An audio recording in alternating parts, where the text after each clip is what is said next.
అది 1919 సంవత్సరం. భారతదేశం అప్పటికి బ్రిటిష్ పరిపాలనలో ఉంది. దాదాపు 150 సంవత్సరాల పైగా విదేశీ పాలన భారతీయ జీవితాలను ప్రభావితం చేస్తుంది. మొదటి ప్రపంచ యుద్ధం ముగిసిన తర్వాత భారతీయులు ఒక ఆశతో ఉన్నారు. యుద్ధ సమయంలో లక్షలాది మంది భారతీయులు సైనికులు బ్రిటిష్ సామ్రాజ్యం కోసం పోరాడారు. యుద్ధం ముగిసిన తర్వాత భారతీయులకు మరిన్ని హక్కులు, స్వపరిపాలన అవకాశాలు వస్తాయని ప్రజలు భావించారు.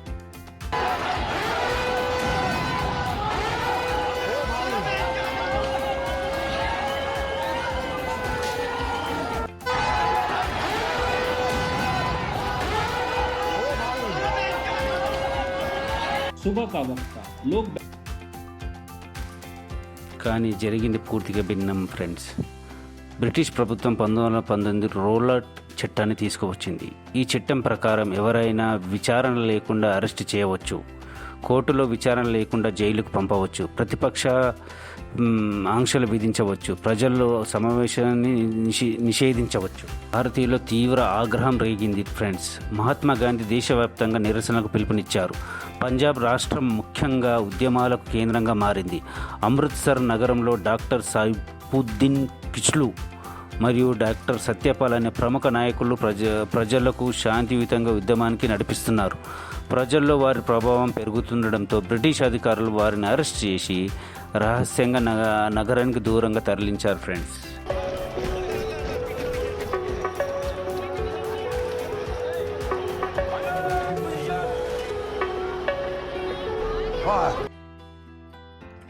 ఈ వార్త అమృత్సర్ ప్రజల్లోనే తీవ్ర ఆగ్రహాన్ని రగిలించింది. ప్రజలు వీధుల్లోకి వచ్చారు. ఉద్రిక్తత పెరిగింది. పరిస్థితి అదుపు తప్పింది. భయంతో బ్రిటిష్ అధికారులు కఠిన చర్యలకు సిద్ధమయ్యారు. అప్పుడు మనం 1919 ఏప్రిల్ 13 తేదీకి వెళ్దాం. జలియన్ వాలాబాగ్ అనే ప్రదేశం అప్పట్లో పెద్ద ఖాళీ మైదానం. చుట్టూ ఎత్తైన గోడలు ఉండేవి. లోపలికి వెళ్లేందుకు చిన్న చిన్న దారులు మాత్రమే ఉండేవి. ప్రధానంగా ఒకే ఇరుకైన ప్రవేశ మార్గం మాత్రమే ఉండేది. సాయంత్రం సమయానికి అక్కడికి వేలాది మంది చేరుకున్నారు. అక్కడ ప్రసంగాలు జరుగుతున్నాయి. ప్రజలు కూర్చొని వింటున్నారు. పిల్లలు ఆడుకుంటున్నారు. కుటుంబాలు మాట్లాడుకుంటున్నాయి. అప్పుడు బ్రిటిష్ అధికారి జనరల్ రెజినాల్డ్ డయ్యర్ ఈ సమావేశం గురించి సమాచారం అందింది.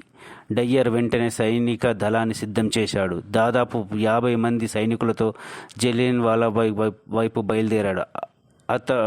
అతను అక్కడికి చేరుకున్న తర్వాత ఎలాంటి చర్చ చేయలేదు, ఎలాంటి హెచ్చరిక ఇవ్వలేదు. ఆ తర్వాత ఒకే ఆదేశం ఇచ్చాడు, ఫైర్. అంతే. ఒక్కసారిగా తుపాకులకు శబ్దాలు మారుమోగాయి. ప్రజలు మొదట ఏమి జరుగుతుందో కూడా అర్థం కాలేదు. కొన్ని సెకండ్లో భయం వ్యాపించింది. ప్రజలు పరుగులు తీయడం ప్రారంభించారు. కానీ బయటకు వెళ్ళే దారి లేక వందలాది మంది ఒకరిపై ఒకరి పడి చనిపోయారు ఫ్రెండ్స్. ఇది ఇంతవరకు జరిగింది విదేశీ పరిపాలన, బ్రిటిష్ వారి పరిపాలనలో భయంకరమైన కాండ. ఇప్పుడు మనం కాక్రోచ్ జనతా పార్టీ ఆధ్వర్యంలో నిన్నటి దినంలో జరిగినటువంటి ఈ సమావేశం విషయమే మనం మాట్లాడుకుందాం ఫ్రెండ్స్. ఇది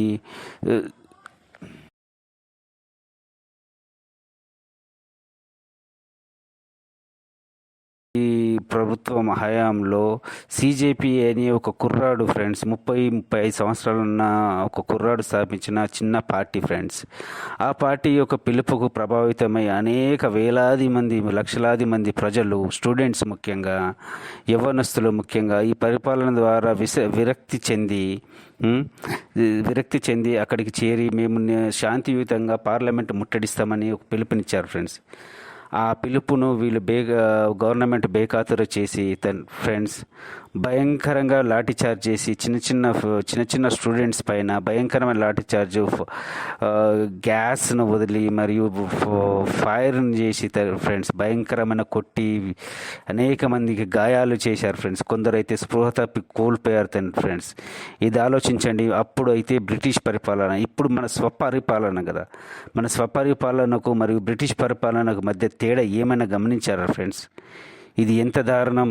మన స్వపరిపాలనలో, డెమోక్రటిక్ కంట్రీలో, ప్రజాస్వామ్య దేశంలో, ప్రపంచంలోని గొప్ప ప్రజాస్వామ్య దేశం అని చెప్పుకుంటున్న ఈ దేశంలో మనము స్వేచ్ఛగా మన ఒపీనియన్ చెప్పుకునే స్థితి లేదా ఫ్రెండ్స్? భాగ్యం లేదా? ఇది ఎంత దారుణం.